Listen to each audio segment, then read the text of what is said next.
Imagine a massive superhighway with 6 lanes on both sides, and ramps and cloverleafs and traffic rushing back and forth.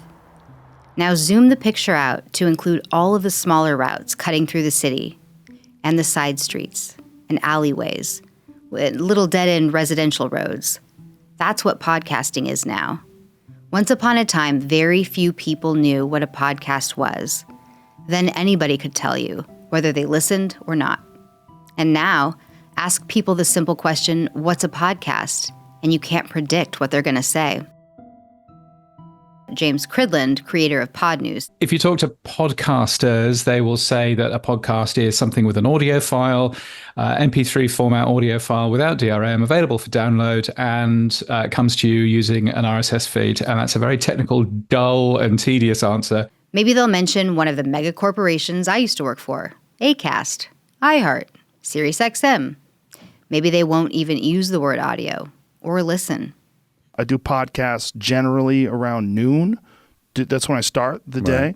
And so I've already been up for hours and hours. Did you know that more people watch episodes of the Joe Rogan Experience these days than listen to it? Spotify doesn't even call its podcasters anymore. They call them creators. AJ Feliciano, who runs the Roost Podcast Network, has a very simple definition. A podcast is a multi-platform distributed long-form simulcast. And yet... I still want to kill the word podcast. Wait, what? As I clutch my pearls, kill the word podcast? What would we call it instead? Does it even matter what name we use? Maybe not, but this isn't just some hair-splitting squabble over semantics. It's about whether the thing that originally made podcasting special, that direct connection between creator and listener, the reason I got into it, will survive what this thing we do evolves into. From the producers of Age of Audio, Oxford Road presents a Media Roundtable special series, What's a Podcast? The Revolution Redefined. I'm Allison Marino, founder of Lipstick and Vinyl. I jumped into the podcast world back in 2014, and I've had a front row seat to this wild ride ever since. This series comes from Oxford Road and the Media Roundtable. Throughout these episodes, we've been following podcasting's journey from its scrappy beginnings to where it stands today, a mainstream force that's facing some big questions about its future.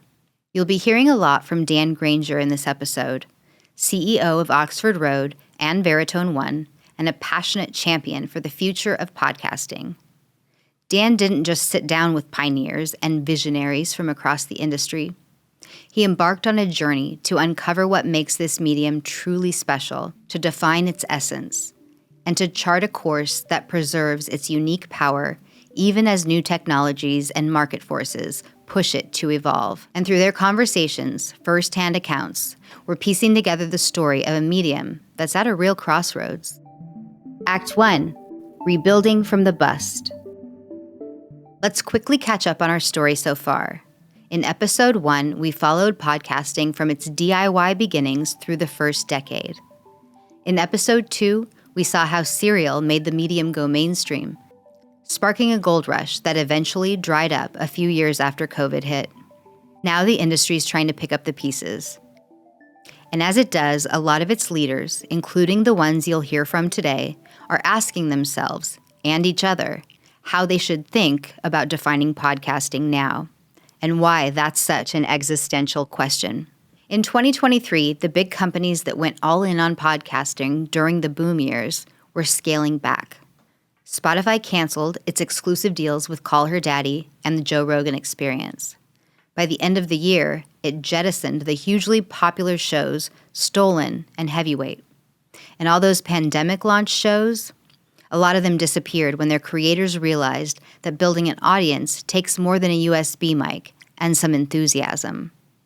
I saw this coming. In my journey from radio to founding my own podcast network, I've watched the industry swing from hype to consolidation to reinvention. Of course, we've been at this redefinition Olympics before.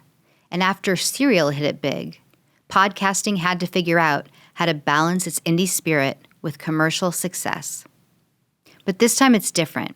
This medium that so many of us have been so passionate about And many people that listen to this show have truly anchored their business around this idea of podcasting. I think it's time that we define what that means and talk about it openly as an industry. The democratization of voices in podcasting is arguably its superpower. And the open ecosystem, the meritocracy, it still exists, but it is under threat. And today, the industry is facing an identity crisis. Independent voices now are being pressured to chase algorithms versus their passions. And in my view, the essence of what made podcasts so important hangs in the balance. That core, that essence. Alan Jones, who helped build ZipRecruiter into a billion-dollar company, partly through podcast ads, calls it self-actualization. Podcast has always been about the democratization of thoughts. And so, no matter how obscure or how long tail, or how shallow or how deep, your thoughts can be democratized here. And if you say things long enough for enough episodes, there are people around the world who will share that small little obscure thought with you. Podcasting has always been fiercely independent. The creators, the producers, the people that came into this because of love of the medium, love of the craft, have always prized the freedom that has come with it and the democratization of access to have your voice heard. It is the last kitchen table. It is the last town square. But AJ Feliciano, who runs the Roost Podcast Network, isn't nearly as Cassandra-tastic as all that. To him, podcasting is a vehicle and not the destination, which the idealists might think of as heresy. But even they can't deny that all of the different players in the space have made success a moving target. Hernan Lopez is the founder of Wondery, one of podcasting's biggest success stories. I think there's a function of the shift in platforms is probably as important as the increased competition. When Wondery was launching all these miniseries, Apple Podcasts was the dominant listening platform, and we knew how the ranking worked, and getting high in the rankings was a key way of getting our shows across. When podcast listening essentially splits in three, and then it became more difficult to break through in all three platforms at once. This multi-platforms factor is huge, and Hernan is only scratching the surface of it here. Because now there are platforms that raise a new question, one that would have seemed ridiculous once upon a time. How many viewers does your podcast have? Act 2. Sorry, who killed the radio star again? There's this old Florida orange juice ad campaign from back in the 80s. I promise you, I'm going somewhere with this. A perfectly coiffed, handsome man comes home from work, loosens his tie, and opens up the refrigerator. Mysteriously, the only item inside is a golden pitcher of orange juice. He smiles, as though encountering a lover, pours himself a glass, and slakes his thirst with abandon. A deep-voiced announcer intones, "It isn't just for breakfast anymore." That's exactly where podcasting finds itself today, and a big reason why the question of what is a podcast in 2025 has gotten so confusing. In our version, the tagline would be, of course, podcasting. It isn't just for listening anymore. One metaphor I keep using is when I look behind me, I see the 405, and the 405 has like 5 lanes on each side. And I think that the future, the ideal future here is that they don't all need to be video, but they can all be video. Like we don't want to, we can't kick video out of podcasting. Like that ship has sailed, but it would be nice if one of the lanes was for audio only. And if the platforms actually accommodated that, so you don't have to sacrifice the art that is the theater of the mind. And this is where things get a little scrappy among our Knights of the Podcasting Roundtable. Remember when AJ from The Roost advocated for abandoning the word podcast entirely? Well, given the video element, one replacement word that floated to the surface was simulcasting. That is, the same conversation between host and guest. It's recorded on audio and video simultaneously and released on respective platforms. Simulcast. Alan couldn't agree with that idea less. What happened to brand equity? Like, what happened to people actually believing in the concept of brand equity? Are we so addicted to the immediacy of performance marketing that we now believe that brand equity holds no cachet and that you can just rebuild it? The arrogance, the gall, and the gumption, as my grandma Jones used to say. Stop changing names of shit. Here's Stephen Goldstein, CEO of Amplify Media. And the word means something. It's a great name. We should value it. Dan tags into the fight. Who tipped the scales in the presidential election? Was it the simulcasters? Or was it the podcasters? And are you really going to pull that term out of the culture at this point? It might be hard to kill. Podcasters have existed on YouTube since it first started in 2005. This is AJ. It was narrative vlog style content. If I close my eyes, that was also a podcast, right? What's old is new, and what's new is old. So I just think that there is on-demand audio, there's on-demand video, and then there's simulcasted content. Guy Raz, who hosts the NPR show How I Built This, is like, sure, except the term podcast is still useful. At long last, you don't have to explain what it is anymore to people, and people get that it has multiple definitions. Also, in terms of pictures, maybe this is his old school terrestrial radio roots showing, but, well, I'll let him explain. When I take a walk, right, when I have a chance to take a walk during the day and I'm listening to a podcast, I'm really present and I'm connecting with that person's voice. So when you're listening to me on my show, even though there might be, a million people who might hear that episode over a period of time or more, I'm only talking to you. And that's the connection. The connection there is so different because when you're just absorbing something through your ears, your brain is now building the picture in your mind of what's happening. That's what Hernan Lopez wants the definition to be moving forward. I thought about it a lot. So the best definition I landed on is a show designed around the human voice meant to be enjoyed on demand. Even if it has a video component, you have to be able to enjoy it with the video turned off. Some industry insiders use what they call the close your eyes test. If you can close your eyes while consuming the content and still get the full experience, it's a podcast. If you are missing crucial information without the visuals, it's something else. Though by that standard, I guess most of us are doing it wrong when we listen to podcasts while scrolling through Instagram. But this shift toward video isn't just about visuals. AJ says it was about discoverability.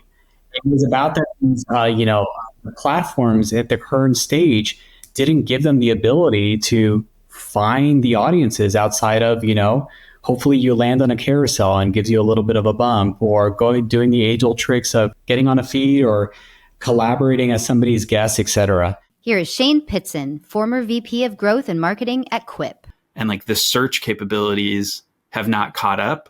And so you're seeing distribution and pickup in some of these other channels, I think in large part because it's so much easier to find the type of content you're looking for. In short, the YouTube factor has become a deep wrinkle in podcasting's identity crisis.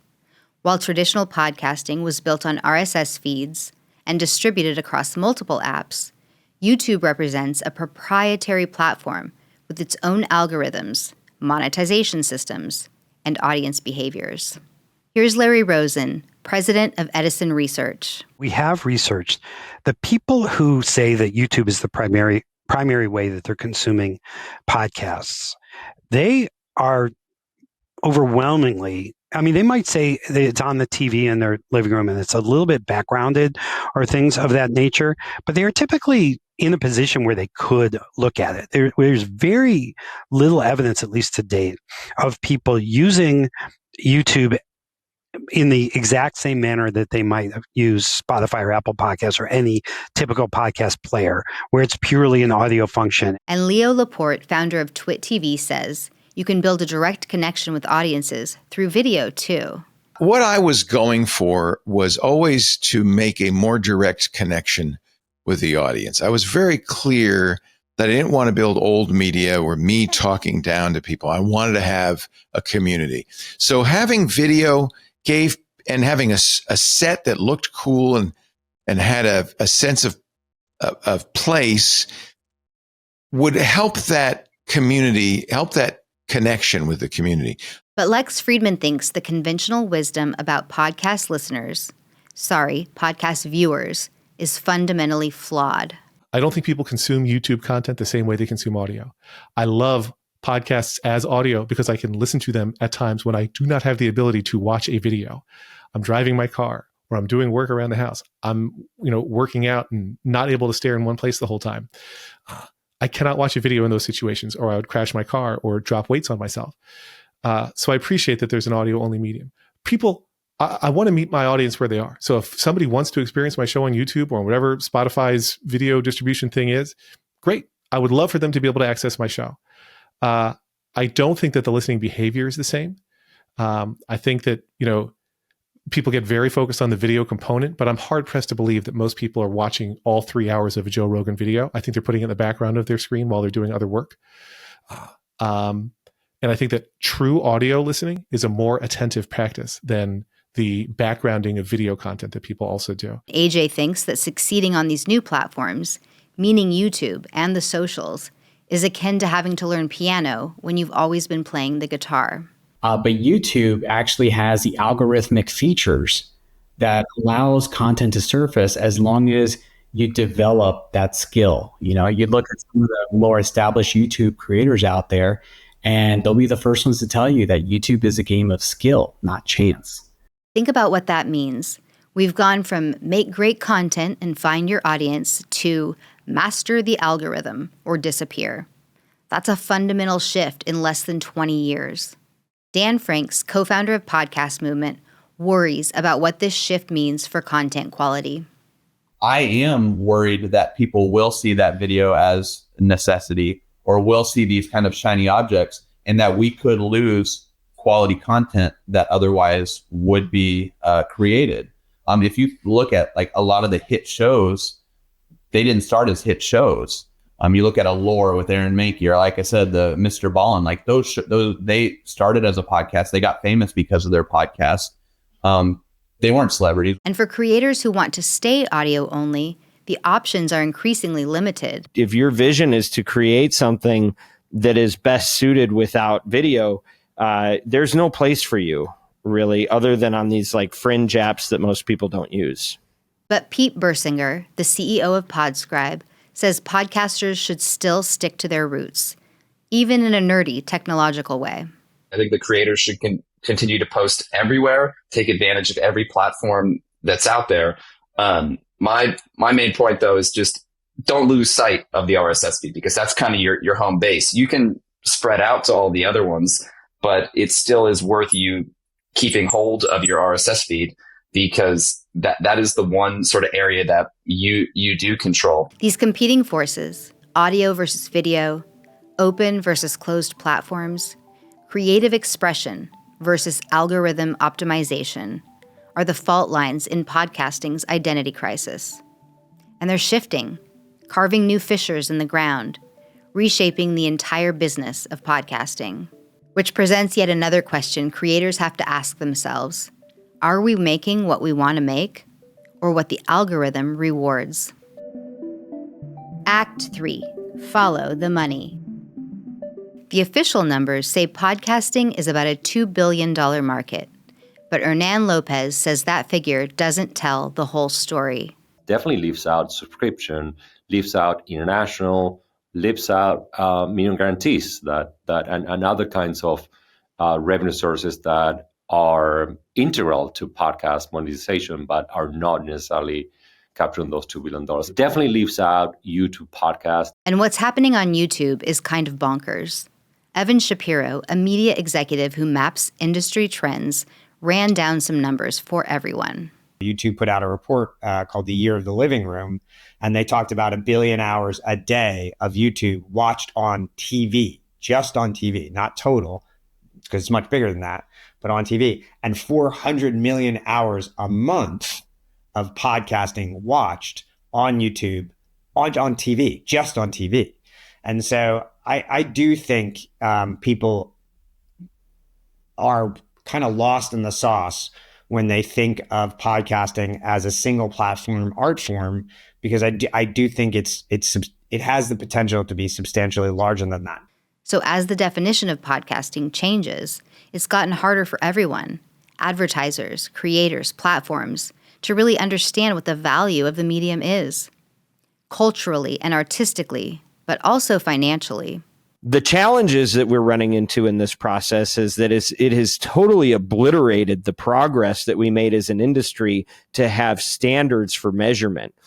We now no longer have standard metrics on how you count the consumption of a podcast, how you count the response to a podcast. And in many ways, you could buy an ad on an episode and need 2 completely or more different mechanisms to even know how many people it reached and who responded. So it's created a lot of confusion. Even all of the consolidation hasn't been fully understood, says Lex Friedman. I think what's most fascinating to me about the consolidation is how it was almost always the same.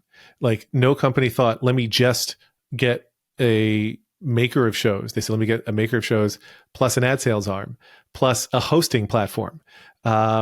And they put all those pieces together. Companies weren't just buying content. They were building end-to-end ecosystems. Create the shows, host the shows, sell the ads for the shows, control every part of the value chain.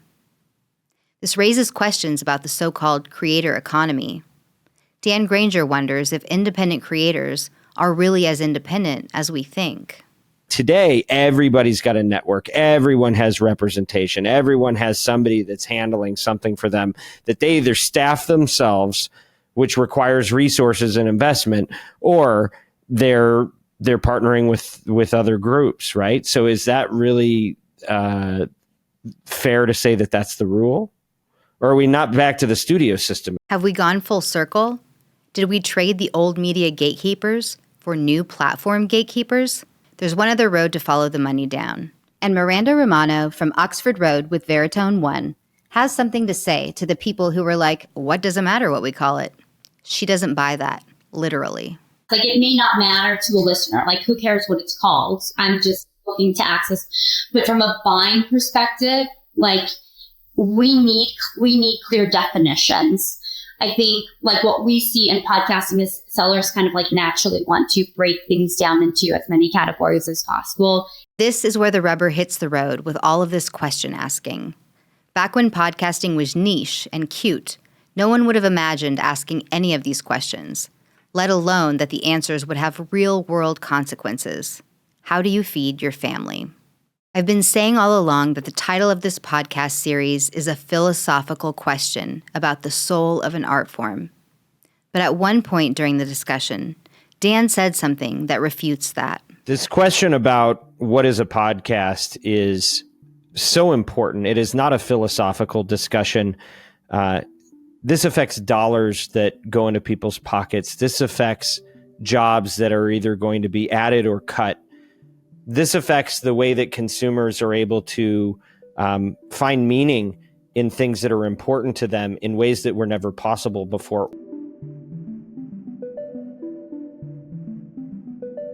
We've traced podcasting's journey from its scrappy beginnings through its explosive growth to today's identity crisis. Now we're back to where we started, asking, can podcasting's original spirit survive all of these changes? I still believe in this medium as much as I did when I jumped in back in 2014. The power of the human voice, the democratization of media, the platform for diverse perspectives. These things matter. They transcend whatever technology we use to deliver the content. I founded my network specifically to amplify women's voices in podcasting. I've seen firsthand how this medium creates space for people who traditional media often ignores or sidelines. That's worth fighting for. It was the same kind of if you build it, they will come spirit that Leo Laporte says is so important when you go to make anything. One of my tenets has always been you can't chase an audience. It's like a dog chasing its own tail. You just have to do what's in your heart. And I have always been of the belief that if you do something you're passionate about, that you care about, that you've got all this, love and energy coming out of you, you will find an audience. Ira Glass of This American Life. For me, I really love the feeling that you get from just hearing a story. There's just an intimacy to that you can't beat. When you have a story and people are talking from the heart and just like, it just gets to you. All of us who work in the media, we got to run a business and we got to make a living and we got to sell our ads and we got to do all that. But we all got into it because I think most of us, it just gave us a feeling. We just got hooked on something and it gave us a feeling. And so I think the feeling thing is not something to be trivial about. Like the credo of audio first, this might be an even more fundamental one, humanity first. Kit Gray. I think the elections proves how powerful it is. It is how people talk. It's how people communicate. It's how people relate. It's how people get their news. So there's not one way to define it, but I believe it's all that. We have to be very careful that we don't lose our essence and that we don't just become another place that you slap on anybody that records themselves, but that we hold on to the theater of the mind. After exploring podcasting's past, present, and future across these 3 episodes, one thing is clear. Despite all the questions about definitions, despite the platform battles, despite the commercialization, the fundamental power of this medium remains undiminished. It's about connection, authenticity, and the intimate power of the human voice. The revolution that began nearly 2 decades ago is still unfolding. And all of us, creators, listeners, platforms, and advertisers, have a role in determining where it goes next. Look, at the end of the day, podcasting's best days are still ahead of it. But we need a definition, and that's a lot of what this whole series has been about. And after working with the consumer research done by Edison and looking at what experts in this space have all come together and had to say, here's where we're landing. A podcast, by definition, is an audio-driven, on-demand program rooted in the spoken word. Typically episodic and conversational, podcasts cover wide-ranging themes and formats. They are accessed via open RSS feeds or other distribution platforms and are often supplemented by video. We also have a shorthand for this, just that you can use in conversation, and that is this. If it works with your eyes closed, it's a podcast. And finally, if sometimes you have a podcast that requires the visual element for a listener to take in the full experience, we call that a video podcast. So that's the definition. And we're still going to go a step further. We need to align behind an open podcast measurement protocol. So what that means is whether your show lives on YouTube or is distributed via RSS or by any other means, we need a common foundation on clear data that lets creators, publishers, brands all have standardized ways of doing business and reporting results. That's how we're going to have an ecosystem that's healthy and sustainable, and how we protect what makes podcasting special while giving room for the future that it deserves. I'm Allison Marino, and this has been What's a Podcast? The Revolution Redefined.